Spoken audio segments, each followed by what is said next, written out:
Hello, everyone. Welcome back to the Refugee Matters series. Today's topic is Defend Black Migrants, where we will discuss some of the content happening around Black migrants in Haiti, Cameroon, and Eritrea, as well as discussing some of the struggles the Black migrants face widely. We will also be sharing more information about tomorrow's National Day of Action for Black Migrants. My name is Nada Sumik. I'm the National Field Manager for We Are All America, and I am joined today by two amazing guests with Haitian Bridge Alliance. And allow me to introduce my first guest. Taisha Santil is the point of contact for all legislative and communications related work with Haitian Bridge Alliance. And she heavily supports campaigns that affect hundreds of thousands of Black migrants, such as the redesignation of temporary protected status for Haiti, an ongoing campaign, and for Cameroon. Currently, in addition to helping in the very few migrants that were released from Del Rio to get connected to community resources, Taisha is involved in the fight for legalization for millions of undocumented people through Congress Reconciliation Bill. Prior to joining the Haitian Bridge Alliance, Taisha worked at the U.S. Senate.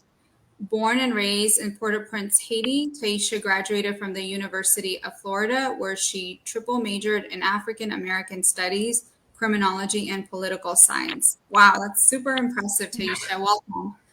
And my second guest is Daniel Tse, who is an asylee from Cameroon with a bachelor's in law and master's of law from Chapman University School of Law.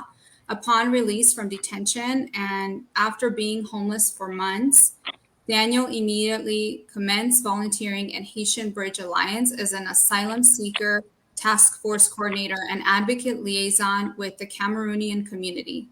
Daniel now works for the Haitian Bridge Alliance as an asylum legal assistance task force coordinator and as a coordinator for the Black Immigrants Bail Fund. Leader for the Cameroonian Advocacy Network as an advocate in justice work as well, focusing on issues that affect unrepresented Black immigrant community. Thank you for joining us today. And just before we jump into the overview of the National Day of Action for Black Migrants, I'd just like to provide a little bit of a context for our viewers who may not be familiar with the current situation with Black migrants. So Haiti has been rocked with instability given the aftermath of a massive earthquake and recent assassination of their president. The Biden administration has not responded kindly and instead have continued to use and support the Trump administration's Title 42 policy to deport Haitian migrants without assessing their asylum claims. In the past few weeks, we have been seeing Border Patrol agents' inhumane tactics used against Haitian migrants. What is happening to Haitian migrants is not new. The U.S. has a long-standing history of mistreating Haitian migrants and denying their welcome. In addition, what is happening to Haitian migrants is only one example of how immigration laws can be rooted in anti-Blackness and the additional challenges that Black migrants face, including Black refugees and migrants from Cameroon, Eritrea, and many other countries. So, Taisha, my first question to you is to you.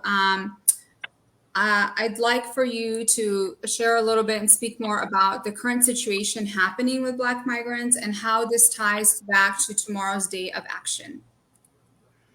Yeah, thank you so much. And a pleasure to be here for this very timely and important conversation. So Haitian Bridge Alliance, we were the only Black-led, Haitian-led, and women-led organization that was underground in Del Rio. So as everyone was able to see from the photos not too long ago, we had close to 15,000 Haitian migrants that were under the International Bridge, hoping to petition for their legal right to seek asylum. Without going into too much details in the horrible stories that I personally heard, and saw, I just want to pause for a moment for everyone to think about how horrible it must be for you where you are to take that dangerous journey. Some took it with their infant, babies, families. Some were single, but all of them had one aspiration, and that was to seek safety. That was to provide for themselves by being in a safe location, because that's what every human being wants, is to find comfort. And they were met with a level of dehumanization and mistreatment unlike what any other migrant group really gets to experience. We've heard stories of border patrol agents just controlling the flow of river of the water so that they wouldn't be able to come through. We've heard stories of babies that didn't eat for days. One family in particular, we had to help the parents get united with their baby that needed a transfusion because the baby couldn't find food for days. So these were just some of the horrible stories that I personally heard. Um, and just the level of trauma that these individuals had to go through. Again, why? Because they were trying to seek safety, something that is illegal and their moral right to do. And most of them were either pushed back to Mexico or were expelled to Haiti under the Trump era Title 42 policy. So, as we stand today, since September 19, the administration has sent 72 expulsion flights to Haiti. 72.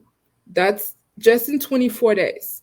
And that's over 7,400 people. We're talking about, again, babies, pregnant moms, infants, family, just anybody that took that dangerous journey to be safe for themselves and their family. They all were expelled to Haiti. And the very few that were pulled in, many of them are being placed in expedited removal proceedings, meaning that they too have a high chance of being expelled as well. So that's what we're up against. And that is why we called for tomorrow, which is the National Day of Action, where we're asking anyone who can, any organizers, to really tell the administration that this is unacceptable. This anti-blackness that we've been seeing, this is the end. This is the end of it. We will not stand for this any longer. Everyone have the moral and legal right to be able to seek safety. So our mission is not only for the administration to end Title 42, but to also stop all of the expulsion flights and to allow Haitians and Black migrants and really all migrants to seek safety. So we're calling if someone can do something as simple as a vigil to something as grand as a protest or a rally. That day, all of us should come together as human beings to seek protection for our Haitian brothers and sisters. We have our website, which is nomoredeportations.org, where you can look for an event that's near you. If there's no event near you, you can feel free to submit one so others can join. But that's the goal of tomorrow, and that's why we're calling for this, because this is not something that we will just ignore and forget about when we have people suffering. Thank you so much, Taisha. And I couldn't agree with you more. It's so important to hold our elected officials accountable, our president accountable to do the right thing. This is about humanitarian protections, and that's what we stand for.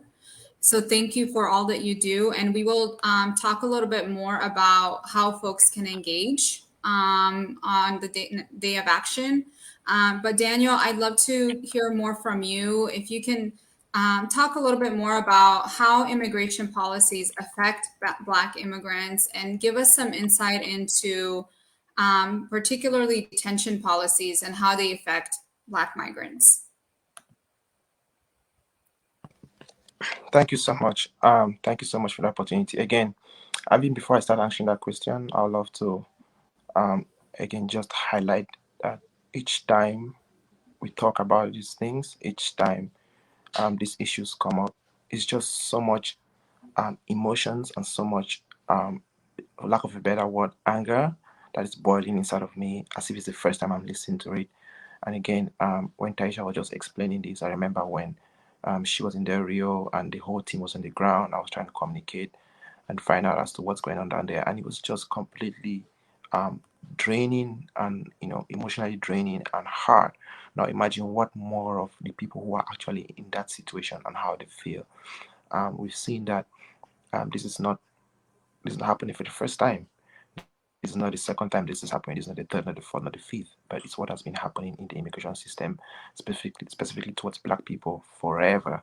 And Haitian Bridge Alliance and other Black-led orgs have been singing these things, and we have been talking about these things, and we've been trying to bring attention to the administration. But again, they've been playing deaf ears, and because why? They don't want Black bodies. They don't want, just as the racist aspect of this country, and they don't want to receive Black bodies to seek refuge. So it's sad that we have to be talking about these things over and over and over again. And again, talking about immigration policies and how it affects Black migrants is kind of similar to how you talk about the criminal justice system and how it affects Blacks in general in this country and across the world. It's specifically almost the same thing in the point of comparison. We've seen that this immigration system of detention started long time in history when the first, maybe not the first, but a batch of Haitians came in here seeking for refuge, along with the Cubans, where they were held in the Guantanamo Bay. And we all know of the wet foot, dry foot um, um, um, um, story where the Haitians were being locked up in Guantanamo Bay for longer periods and sent back to Haiti, whereas other migrants and the Cubans were being released. It's a similar situation that's happening today, where people have presented themselves at the border, begging with babies, please, we want to seek refuge. Um, Humanity, that's just all what we're asking for. But again, what do we see? We see, actually, I was having a very interesting conversation, and somebody said they were cleaning the crime scene. Yes, they were cleaning the crime scene and sending away the evidence, and that's what I've been doing forever. So the immigration policy has always, been geared towards denying Black migrants from seeking refuge, not receiving them humanity. We've seen other migrants that have have been evacuated actually and even put in very furnished apartments, and have been provided opportunity to resettle. But we have sponsors, families, community organizations, and faith-based institutions that are ready to accept this our brothers and sisters are at the border for them to seek refuge and provide them a path to just to live. I always make the statement when somebody asks me that ask me about people coming to seek refuge and benefit from the United States. And I said, no, we didn't come here to benefit. We just coming to have for a chance to live, to just to stay alive. That's actually how I describe it, because we've seen how much more can a country handle. Look at Haiti, look at Cameroon, look at all these other countries where people who are seeking refuge. Taisha was mentioning, we've seen it, the earthquake, the assassination of the president, the assassination of the judge who is even handling I don't know if it's the judge's secretary or whatever, who is even handling the case. So it's just gang violence, the earthquake again recently, and so everything is, it's the elements are all met for these people to seek refuge. But the United States doesn't want to look into that, and then they're sending back people. Look at Cameroon, where I come from. Um, um, for decades now, the country has been unstable. There's several armed conflicts going on across the country, and recently, in the past couple of years, things have escalated uh, with the both Anglophone regions of Cameroon, where we've seen widespread violence, human rights abuses, government crackdown, and detention of opposition parties. We've seen intercommunal violence. We've seen influx of refugees from the east. So all these human rights abuses and terrible instances that are happening in Cameroon as of now. We have young men and women who are being targeted by the government as to them being separatist fighters. They are able to flee this violence, to flee this oppression from the government, and of course the armed separatist groups, to seek for refuge. So when they make it to the United States at the border to ask for asylum, we see that the detention policies is that they are being locked up. Not again, detention. When you say detention, it's a soft word. They're actually jails. Talking out of personal experience, I've been there. and I always make fun of it and say it's like a prison break. When you're in that cage, when you're in that cell with a cold wall, no bed, but merely just a cement bench for you to sleep on. And right from the border, you see where 30, 40 people are being held in a very tiny room. All of this is all geared towards breaking the black body, make them feel um, down and nothing. And again, I would like to say that just the procedure itself, it's much more, again, geared towards discriminating and making the black body suffer. Uh, some of these things are not confirmed, but I'm going to say it anyway because it's what I've experienced firsthand. We've seen where black migrants have been sent to severe and much more strict detention centers than other migrants. I will see the procedure of, just transfer you from one holding facility to another, all the chains from your hands, your waist, your legs, and your hands behind your back. All of that is to make you feel that you are nothing, to make you feel that we don't want you in this country. So all of these policies is geared towards, again, breaking the black body and denying them to seek refuge. Talking about the Black Immigrants Bail Fund, where I'm a coordinator for, over almost $2 million of bond we've paid. There is it's absolutely clear, and from the statistics we have, that black migrants pay bonds um, 70, 80% times more higher than other migrants. We've seen bonds as high as 50, 75, and 100,000 for black migrants. Again, how ridiculous is that? People are here to seek refuge. When I was coming to this country, I had just my backpack to seek refuge, and people has been locked up in detention for almost a year or more. And then you give them a bond of $50,000. How are they supposed to pay that? And even so, again, you have two people with similar conditions, similar elements, and here you give somebody a bond of 1,500, another person a bond of 50,000. You see the big discrimination. Why again? Because black bodies are generally seen as criminals, but that's what we are talking about now. For it has to stop. This racism and discrimination in this immigration system has to stop. Talking about the asylum process itself, we've seen a very, very low percentage of black migrants actually winning or getting their asylum cases, and as compared to other migrants. Why again? Because the system, that stigma, that okay, this is a black person, it's a black migrant, we don't want him here. He has to go back to where he comes from. He doesn't fit to win asylum, just even if all the elements are met. So again, these are some of the things that we've been singing and singing again for over and over. But you know, the administration has decided that no, we don't want black bodies. We're going to send them back. We saw what happened at Dario, as Taisha was explaining. We saw the images. Um, um, very, very, very, very hurting. As you know, a black immigrant, I was thinking that what if that was me in that position? Again, these young men and women that were crossing the river, they didn't have arms or knife or guns or other ropes or whips trying to attack these CBP officers. What did they have in their hands? Food, water, to go feed these babies. What Taisha was talking about, these babies that have not eaten for days, they have not eaten for weeks actually, and so they had just food in their hands. They were actually in the United States, but because United States refused to provide them with refuge and just provide them with humanity, provide them this food, they went back to the other side of the river to buy food and milk to come feed their babies. When they come back to feed their babies, you see these officers pushing them and pulling them and whipping them to the ground and throwing away this food, just so that, they should not feed their families. Again, why? Why? Because they don't want black bodies. They don't want um, black bodies to seek refuge in this country. It's clear. It's clear. It's just now that the veil has fallen, and everybody has seen what has been happening in the dark. And again, now that the media is not talking about it, we all know how American media works. They're talking about something else now. People, oh yeah, that happens on some a couple of weeks ago at Del Rio, yeah, and they're focusing about it, and we move on. And again, just as happened to George Floyd, happened to other people. Don't talk about it for a minute. It's gonna trend for that 1 or 2 days, and then that's it. And we move on to kill another black body to break another black body again. That's what we're doing over and over in this country, and I think now is the time to stop. We've seen where um, uh, um, um, people just want to keep having the conversation. I was having a meeting with a congressperson, and he was like, "Oh yes, let's keep having this conversation." I'm like, "No, no, no, no. We'll be having this conversation forever. Let's do something about it. It's not time to talk about it anymore. Actually, to do something about it." So I think what are some of the steps that people could take to stop anti black racism in our immigration system.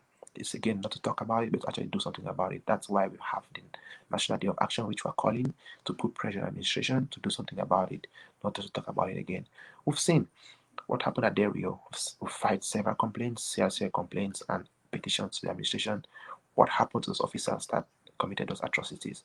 What have you done to those individuals that were actually oppressed and treated in that manner? What have you done about it? We've filed several complaints and nothing has happened. Why? Again, because they don't care. They hate black bodies. They want to send them back, so they're not going to attend to their issues.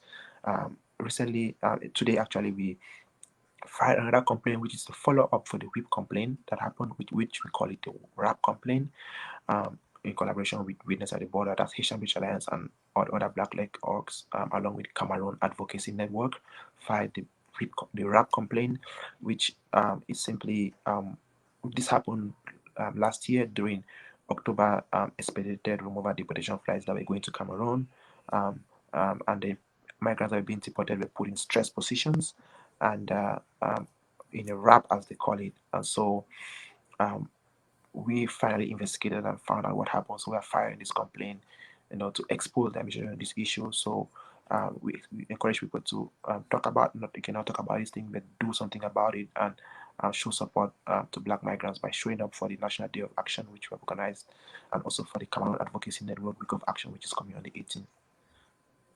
Thank you so much, Daniel. And it's very unfortunate that we don't hear all these things through the media. We hear the other narrative, right? But we don't hear what is exactly happening on the ground, and these stories of people who are real people, real humans, human beings that are being impacted. And for our viewers out there who, don't really understand possibly the asylum system, it's very, very difficult. And as a former refugee myself, we do not want, most refugees and asylees, asylum seekers, migrants, we do not want to leave our country. We do not want to leave our homeland, but we are forced because of the circumstances that are happening, because of whether you're being persecuted politically or your religion, your skin color, whatever it is. That's what forces people to leave. And then add on top of that the racism that people face because of their skin color. This is truly, truly a crisis. And to Daniel's point, we need to do something about it and not just talk about it, but do something about it. So I know we have a few more minutes left, and I'd love to hear from both of you on the call of action. And if you can share more, number one, how folks can engage in the National Day of Actions, and if there's any specific resources. And number two, how we can support Haitian Bridge Alliance and other Black-led organizations. And Taisha, we'll start with you.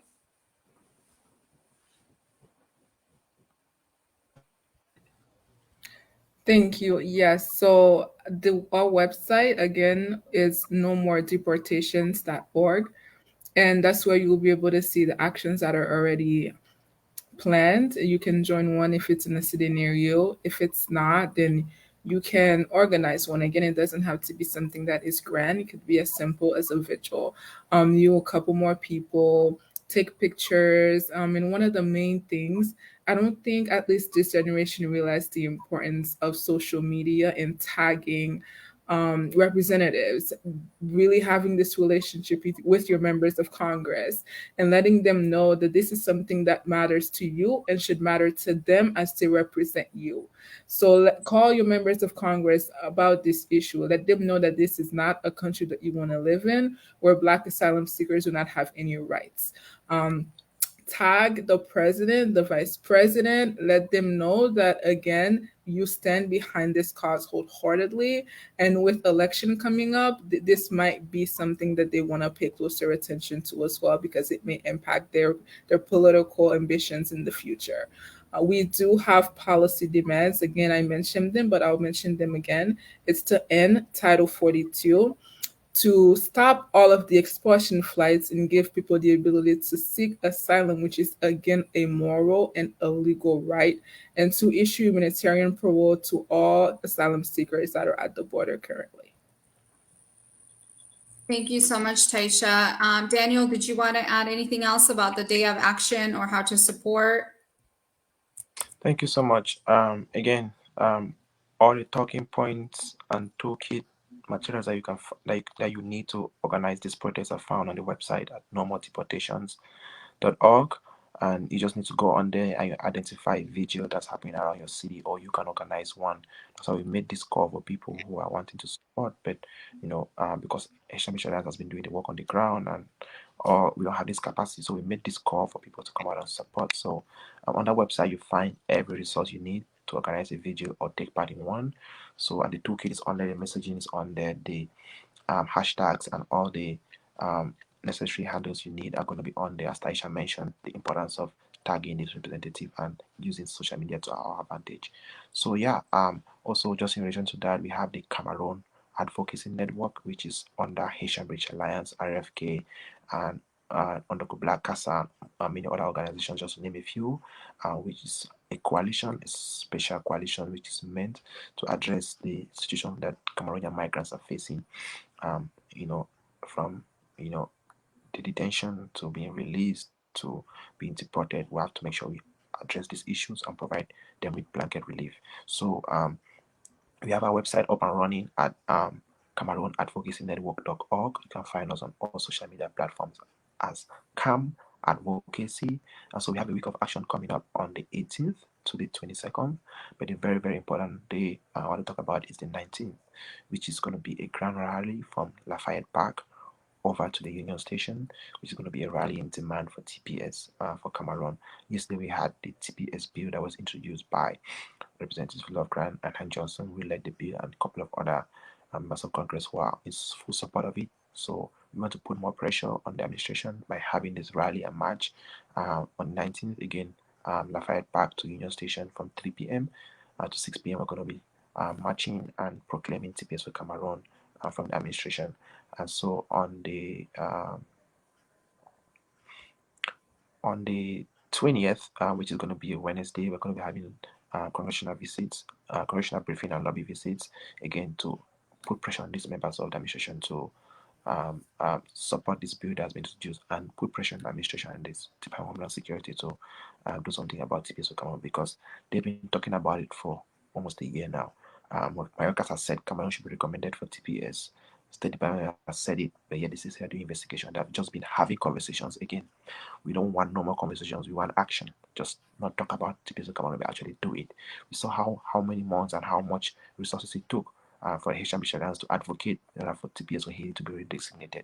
It's the same thing we've been doing for Cameroon. We've been pulling ropes and pulling strings in the administration, and we just think that we should look into this matter now. Again, 3 days ago, people were deported back to Cameroon. I actually have 4 Cameroonians that were deported, and they are in detention as I speak. I received a call from them a couple of minutes ago talking about that. I'm receiving a call from one of them now. So interesting. But we want the children to give TPS for Cameroon and stop the deportation of Cameroonian migrants back to Cameroon. Thank you so much, Daniel, and thank you both. I know we're at time, but before we close, do you have any last final remarks? Just want to thank everyone for listening, for being in this fight with us. And should you have any questions, or the Haitian Bridge general email is info@haitianbridge.org. If you need any ideas on how to further support our work, please feel free to reach out. Thank you, Taisha. And thank you both for being today on the Refugee Matters series. Thank you for sharing what is happening. And now it's really time to get to work. And for the people viewing, please make sure to join the National Day of Action for Black Migrants, which is happening tomorrow. If you can plan on hosting a rally, a protest, a vigil, or any other type of action, even if you can't do something in person, use your social media platform to get the word out, and be sure to add it to the list on the No More Deportations website. On the website, you can also find the toolkits that can help you organize an action in your city and amplify on your social media. Lastly, if you are interested in receiving an email follow-up with the link to this recording, as well as links to all the materials mentioned during the live stream, please fill out the Google form that's going to be shown on the screen and in the chat. And thank you for joining us. And we hope to see your presence tomorrow during the National Day of Action for Black Migrants. Thank you.